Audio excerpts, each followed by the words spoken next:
Video editor Sarang धर के साथ सनातन टाइम्स मीडिया। ऐसे ही वीडियो देखने के लिए सब्सक्राइब कीजिए हमारा चैनल और बेल आइकॉन दबाना न भूलें।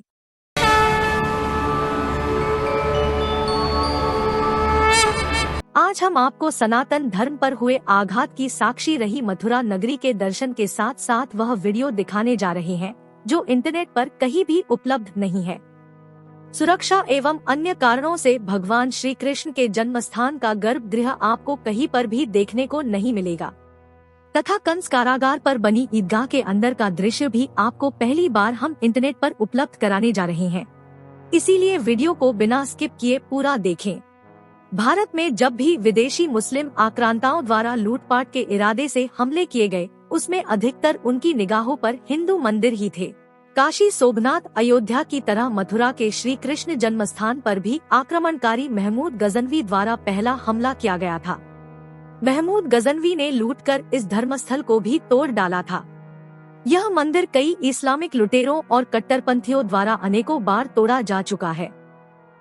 आधिकारिक आंकड़ों की माने तो मथुरा के श्री कृष्ण जन्मभूमि मंदिर को अब तक 3 बार तोड़ा और 4 बार बनाया जा चुका है। अभी भी इस जगह पर अधिकार जमाने को लेकर 2 पक्षों में कोर्ट में विवाद चल रहा है। तो आइए जानते हैं जन्मभूमि मंदिर का असली और पूरा इतिहास।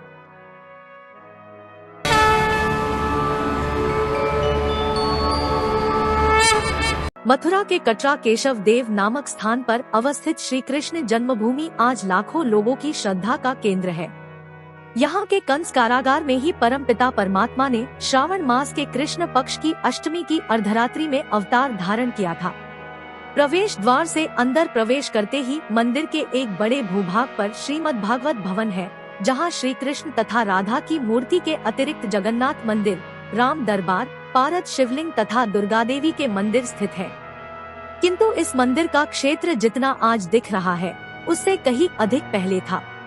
श्री कृष्ण जन्मभूमि मंदिर का असली इतिहास हमेशा से ही लोगों से छुपाया गया।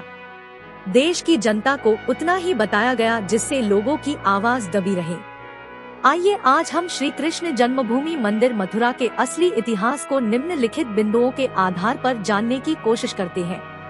आपको बता दें कि जिस जगह पर आज श्री कृष्ण जन्मस्थान है, वहां 5000 साल पहले मल्लपुरा क्षेत्र के कटरा केशव देव में राजा कंस का कारागार हुआ करता था। कंस के इसी कारागार में रोहिणी नक्षत्र में आधी रात को भगवान श्री कृष्ण ने जन्म लिया था। इसीलिए देश के कई बड़े इतिहासकारों ने कटरा केशव देव कारागार को ही कृष्ण जन्मभूमि माना। इतिहासकार डॉक्टर वासुदेव शरण अग्रवाल ने भी कटरा केशव देव को ही कृष्ण जन्मभूमि माना है।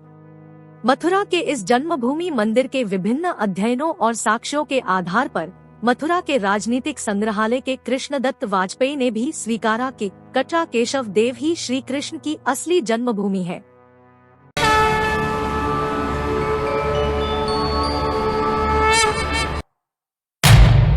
जैसा कि विश्व विदित है कि भगवान श्री कृष्ण कंस के कारागार में ही पैदा हुए थे। इतिहास में मिले साक्ष्य के अनुसार इस कारागार के पास सबसे पहले श्री कृष्ण के प्रपौत्र बज्रनाभ ने अपने कुलदेवता भगवान श्री कृष्ण की स्मृति में एक मंदिर बनवाया था। मथुरा के इस मंदिर से मिले शिलालेखों पर ब्राह्मी लिपि में लिखा हुआ था। ब्राह्मी लिपि से यह पता चलता है कि यहाँ शोडास के राज्य काल में वसु नामक व्यक्ति ने श्री कृष्ण जन्मभूमि पर एक मंदिर और मंदिर के तोरण द्वार और साथ ही वेदिका का निर्माण कराया था। बाद में सम्राट विक्रमादित्य के शासन काल में दूसरा मंदिर 400 ईस्वी में बनवाया गया था। विक्रमादित्य द्वारा बनवाया गया यह भव्य मंदिर था। विक्रमादित्य के समय मथुरा संस्कृति और कला के बड़े केंद्र के रूप में उदित हुआ था और इस दौरान यहाँ सनातन धर्म बड़े भव्य तरीके से फल फूल रहा था। महान सम्राट चंद्रगुप्त विक्रमादित्य द्वारा बनवाए गए इस भव्य मंदिर को महमूद गजनवी ने सन 1017 में आक्रमण करके लूट लिया।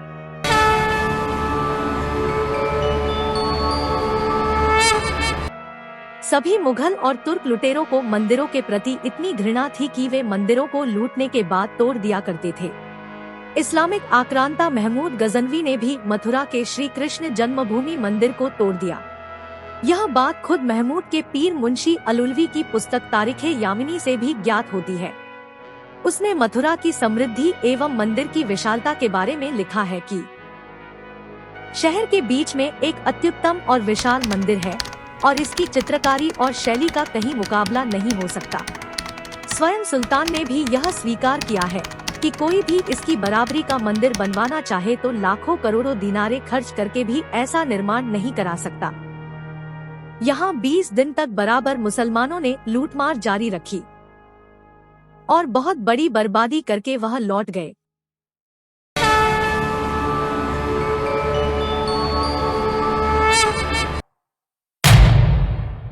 मंदिर के आसपास खुदाई में मिले संस्कृत के एक शिलालेख से पता चलता है कि सन 1150 ईस्वी में राजा विजयपाल देव के शासनकाल के दौरान जज्ज नामक व्यक्ति ने श्री कृष्ण जन्मभूमि पर एक नया मंदिर बनवाया था। जज्ज ने तीसरी बार एक विशाल और भव्य मंदिर का निर्माण करवाया था। चैतन्य चरितामृत से ज्ञात होता है कि चैतन्य महाप्रभु ने 1515 ईस्वी के लगभग आकर इस मंदिर में दर्शन किए थे। विजयपाल देव के शासनकाल में बने इस मंदिर को 16वीं शताब्दी के शुरुआत में इस्लामिक आक्रांता सिकंदर लोदी के शासनकाल में नष्ट कर दिया गया था। 16वीं शताब्दी की शुरुआत में इस्लामिक आक्रांता सिकंदर लोधी ने भी गजनवी की तरह अपने शासनकाल में हिंदुओं के मंदिरों और धार्मिक स्थानों को नष्ट करके अपनी घोर कट्टरता का परिचय दिया। उसने हिंदुओं पर यमुना के पवित्र घाटों पर नहाने का प्रतिबंध लगा दिया। जो हिंदू इस्लाम स्वीकार कर लेता था उसे तो छोड़ देता था, नहीं तो हत्या का आदेश देने से नहीं चूकता था। जहांगीर के समय के एक इतिहासकार अब्दुल्ला ने अपने पुस्तक तारीखे दाऊदी में उल्लेख किया है कि वह इस्लाम का इतना बड़ा पक्षपाती था कि उसने काफिरों के समस्त मंदिरों को नष्ट करवा दिया था और उनका नामो निशान भी नहीं रहने दिया। मथुरा में जहां हिंदुओं के मंदिर थे वहां उसने कारवा सराय तथा मदरसों के निर्माण का आदेश दिया। हिंदुओं के पूजा के पत्थर अर्थात खंडित मूर्तियां कसाईयों को दे दिए गए ताकि वे उसे मांस तौला करें। मथुरा में हिंदुओं के लिए दाढ़ी तथा सिर मुड़वाने एवं नदी में स्नान करने पर प्रतिबंध था, किंतु इस भयानक दौर के बावजूद मथुरा में भक्तों का आना जाना नहीं रुका। लोधी के मरने के बाद जहांगीर के शासनकाल में फिर से मंदिर बनाने की कवायद शुरू हुई।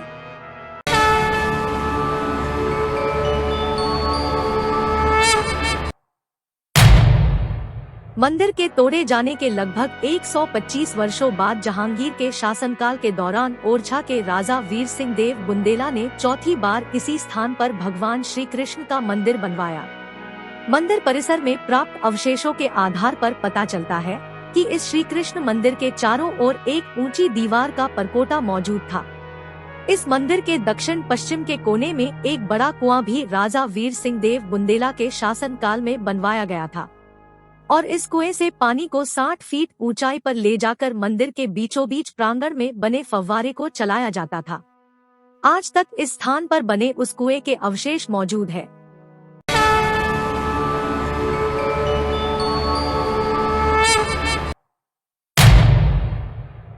एक अंग्रेज यात्री टैवर्नियर ने अपने किताब में लिखा है कि बनारस के बाद सबसे प्रसिद्ध मंदिर मथुरा का है। यह मंदिर भारत के अत्यंत उत्कृष्ट मंदिरों में से एक है। यह 8 पहलू वाला बना हुआ है। मंदिर में जो पत्थर लगे हैं वो लाल रंग के हैं। मंदिर में चारों ओर पत्थरों पर नक्काशी है जिसमें भांति भांति के जानवरों की आकृतियां बनी हुई है। विशाल चबूतरे पर आधे में जगमोहन बना हुआ है, बीच में एक मंडप है। यह मंदिर इतना विशाल है कि मीलों से दिख जाता है। मंदिर बहुत ही ऊंचा और भव्य है। एक और इटली के अन्य यात्री मुनक्की, जो भारत में काफी दिनों तक रुका था, इस मंदिर का विवरण इस प्रकार देता है कि मैंने इस मंदिर को कितने ही अवसर पर देखा है। मंदिर के शिखर पर स्वर्ण की चमक 19 कोस दूर आगरा शहर से भी देखी जा सकती थी। दीपावली के दिन जब शिखर पर दीप पंक्तियां सजी होती थी तो यह दृश्य आगरा से दिखता था। इस मंदिर के विषय में वर्नियर नामक यात्री ने भी अपने यात्रा विवरण में उल्लेख किया है। उसने लिखा है कि दिल्ली आगरा के बीच केवल मथुरा का प्राचीन एवं विशाल मंदिर ही ऐसी अद्भुत वस्तु है जिसका उल्लेख किया जा सकता है।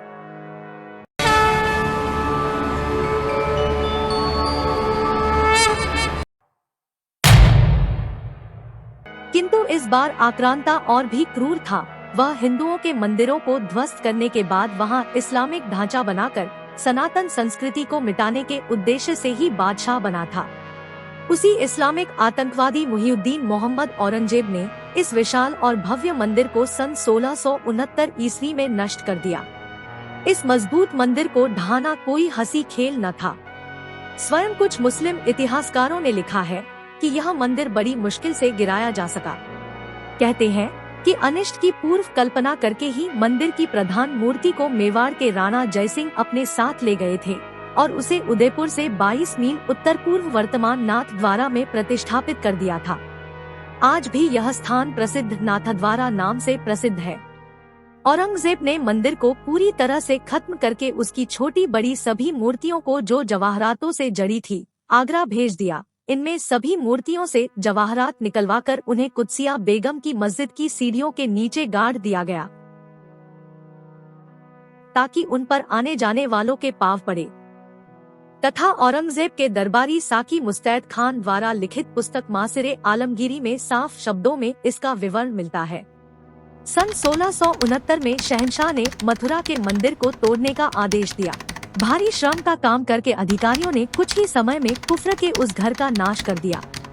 उसके स्थान पर एक विशाल मस्जिद का निर्माण किया गया।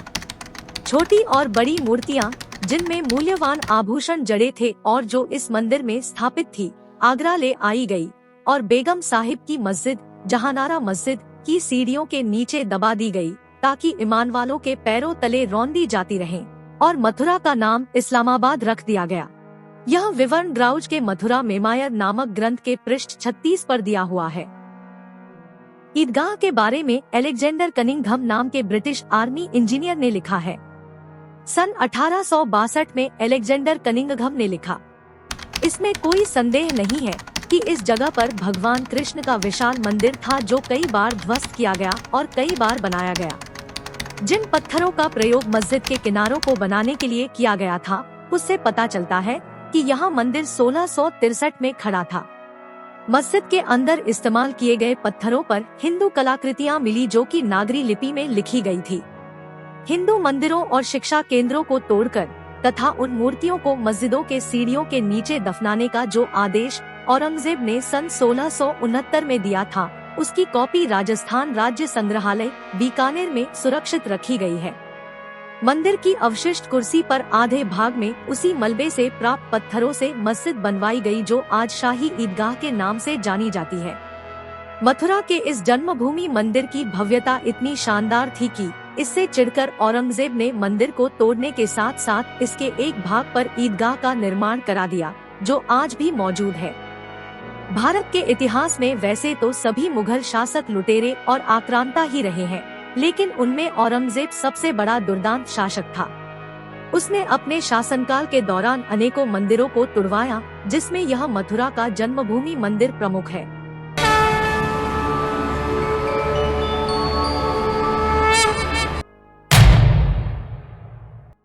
इसके बाद अंग्रेजों का राज आया और उन्होंने सन 1815 में इस मंदिर की कुल 13.37 एकड़ जमीन की नीलामी कर दी। उस नीलामी में बनारस के हिंदू राजा पटनीमल ने इसे खरीद लिया ताकि इस जगह पर जन्मस्थान मंदिर बनाया जा सके, किंतु वो इस स्थान पर मंदिर निर्माण नहीं करवा पाए और मुसलमानों से कानूनी लड़ाई लड़ते रह गए और उनकी मृत्यु के बाद उनके वंशजों ने भी संघर्ष किया। बाद में साल 1943 में भारत के उद्योगपति जुगल किशोर बिड़ला श्री कृष्ण दर्शन के लिए मथुरा आए और वे भी जन्मभूमि मंदिर की दुर्दशा देखकर बड़े दुखी हुए। पंडित मदन मोहन मालवीय जी ने बिड़ला को श्री कृष्ण जन्मभूमि के पुनरुद्धार को लेकर एक पत्र लिखा। मालवीय जी के पत्र का जवाब देते हुए बिड़ला ने भी इस स्थान को लेकर अपने दर्द को मालवीय जी के साथ साझा किया। पंडित मदन मोहन मालवीय जी की इच्छा का सम्मान करते हुए जुगल किशोर बिड़ला ने 7 फरवरी 1944 को कटरा केशव देव जन्मस्थान को राजा पटनीमल के तत्कालीन उत्तराधिकारियों से खरीद लिया और मालवीय जी की अंतिम इच्छा के अनुसार जुगल किशोर बिड़ला ने 21 फरवरी 1951 को श्री कृष्ण जन्मभूमि ट्रस्ट की स्थापना की। उद्योगपति जुगल किशोर बिड़ला के श्री कृष्ण जन्मभूमि ट्रस्ट की स्थापना से पहले ही मथुरा के रहने वाले कुछ कट्टरपंथी मुसलमानों ने इसके खिलाफ 1945 में इलाहाबाद हाई कोर्ट में एक रिट दाखिल कर दी।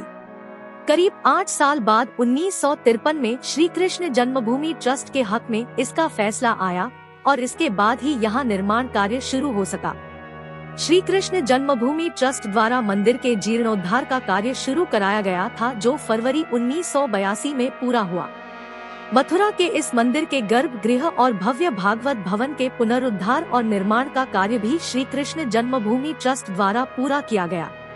पूर्व काल के मुगलों ने और वर्तमान में भारत में पल रहे मुगलों के वंशजों ने श्री कृष्ण जन्मभूमि को इतिहास से मिटाकर सनातन धर्म की प्रतिष्ठा को मिटाने की भरपूर कोशिश की। फिर भी कुछ बात है कि हस्ती मिट्टी नहीं हमारी। इस पवित्र स्थान की खुदाई और निर्माण कार्य बराबर जारी रखा गया। भगवान की महती अनुकंपा से एक दिन ऐसा आया जब श्री कृष्ण के जन्म स्थान पर उस पवित्र स्थल का भी पता लगा जहां कंस के कारागार में वसुदेव देवकी रहे थे और जहां उनकी गोद में यह भगवान का अवतार हुआ। यह स्थान ठीक ईदगाह के पीछे है। यहाँ एक गोलाकार मंडल में एक चौकी मिली। यहाँ पर मिले शिलालेख में सब लिखा हुआ है। श्री रामनाथ गोयनका के उदार दान के फलस्वरूप अब इस गर्भगृह व सिंहासन को सुरक्षित किया जा सका है। यह स्थान वही था जहाँ कभी ओरछा के शासक ने भगवान केशव की मूर्ति की स्थापना कराई थी। बरामदे में बने एक द्वार से आने वाली सीढ़ियों के द्वारा यहाँ पहुंचकर इस पूर्व निर्मित प्राचीन पवित्र स्थान का दर्शन कर सकते हैं। इस गर्भगृह के ऊपर निर्मित बरामदे में भगवान की बाल लीलाओं की छवियों का अपने आप उभर उठना एक चमत्कार ही है, जिन्हें दर्शनार्थी देखकर भाव विभोर हो जाते हैं। अब आप जिसका दर्शन कर रहे हैं वह है मुख्य गर्भगृह। कहा जाता है कि यहीं पर भगवान माता देवकी के गर्भ को निमित्त करके प्रकट हुए थे। गर्भगृह के अंदर जाने के लिए एक जैसे संकरे रास्ते को पार करना पड़ता है। गर्भगृह में प्रवेश करते ही सामने द्वारपालों की मूर्तियां दिखती है। उनके सामने ही एक चबूतरे पर भगवान श्री कृष्ण के बाल रूप के दर्शन होते हैं और यही जन्म स्थान का चबूतरा कहा गया है। यह दृश्य कैमरे में कैद करने की अनुमति नहीं है, इसीलिए इसका कोई भी वीडियो इंटरनेट पर उपलब्ध नहीं है, किंतु इसको हमने आपके विशेष आग्रह पर उपलब्ध कराया है। इस बात पर वीडियो को लाइक करके कमेंट में जय श्री कृष्ण अवश्य लिखें। भगवान के इस सुंदर बाल रूप को देखकर मन पुलकित हो जाता है और मंदिर के मनोहारी दर्शन पाकर हृदय पावन हो जाता है।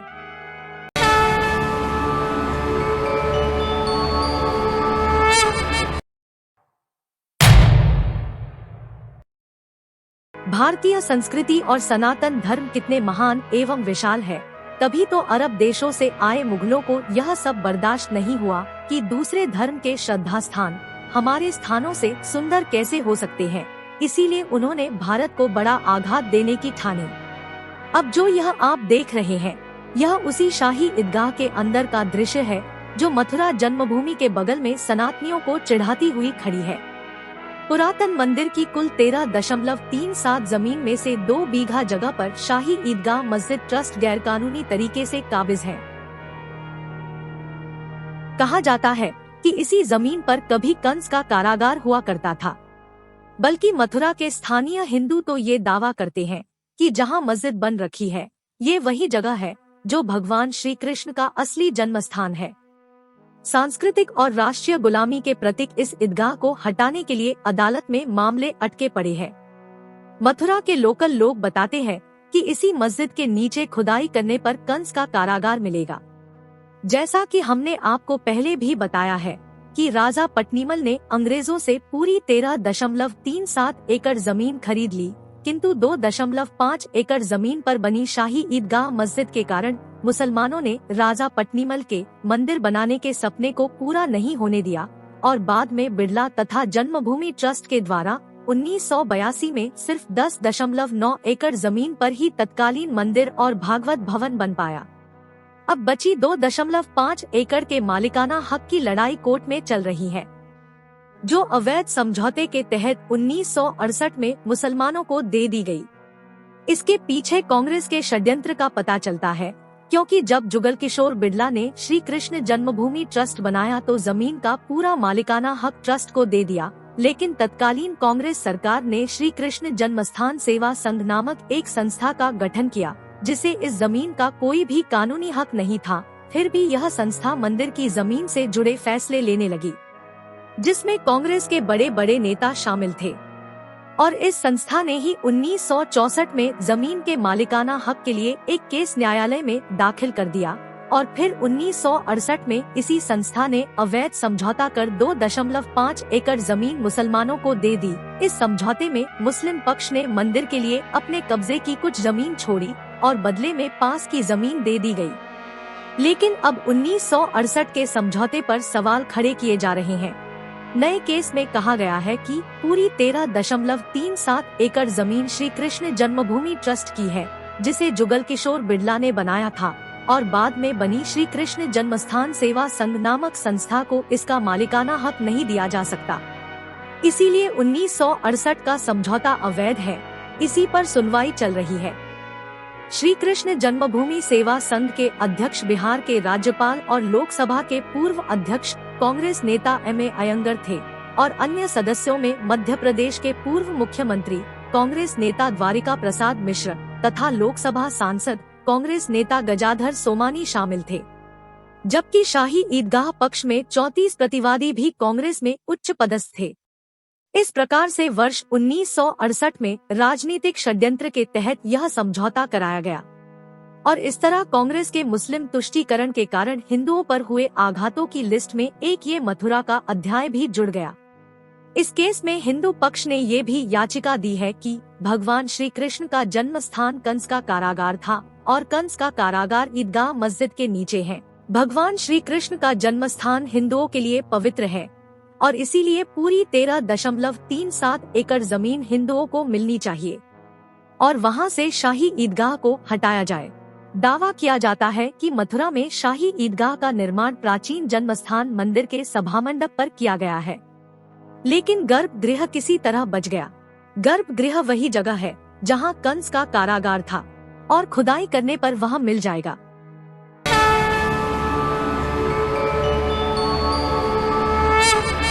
मथुरा जन्मभूमि विवाद का घटनाक्रम कुछ इस प्रकार है।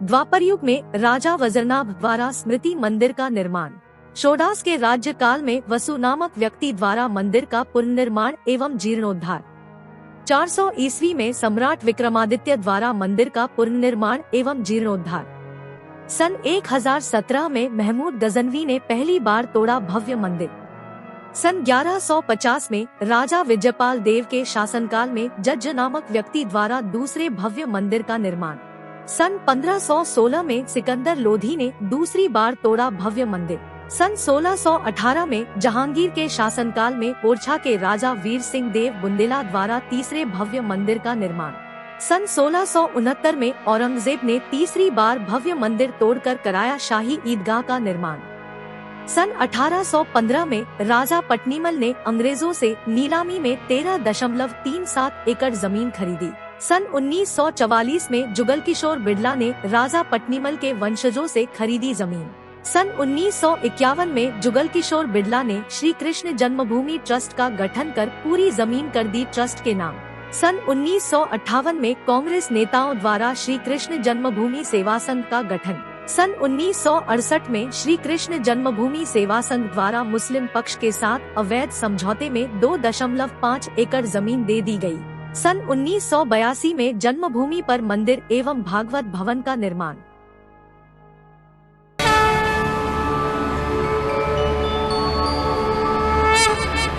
हमारी आने वाली वीडियो में हम आपको 50 साक्ष्य देकर बताएंगे कि कैसे आगरा का ताजमहल एक शिव मंदिर है।